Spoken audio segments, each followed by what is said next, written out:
તો કેમ છો બધા મિત્રો મહાદેવના ઘણા દિવસો પછી આપનો વ્લોગ આવી ગયો છે અને આપણે જતા મહાદેવના મંદિર અને મહાદેવના દર્શન કરીને આપણે હનુમાન દાદાના દર્શન કરી લીધા. પછી આપણે જવાનું હતું નાસ્તો લેવા, તો આપણે નાસ્તો લેવા જતા હતા અને આવીને પછી આપણે જવાનું હતું કુરિયર કરાવવા, તો આપણે કુરિયર કરાવવા જતા હતા.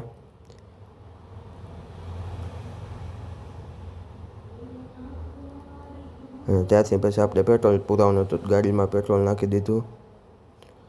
ગાડીમાં પેટ્રોલ પુરાવીને પછી આપણે ગયા હતા એટીએમમાં પૈસા ઉપાડવા. તો એટીએમમાંથી આપણે પૈસા ઉપાડીને પાછા કુરિયરવાળાની દુકાને વયા ગયા હતા અને કુરિયરવાળાની દુકાનેથી કુરિયર કરાવીને શાક માર્કેટમાં પહોંચી ગયા હતા. અને શાક માર્કેટે આપણે શાકભાજી લઈને પછી જવાનું હતું ગાડીનું ટાયર લેવા, કેમ કે ગાડીનું નવું ટાયર નાખવાનું હતું આપણે. તો ગાડીનું ટાયર લઈને પછી આપણે ટાયર નાખવા દઈ દીધું હતું ને પછી આપણે ભાઈ પાસે ગયા હતા. જો વિડીયો ગમ્યો તો લાઈક કોમેન્ટ શેર કરતા ભૂલતા નહીં.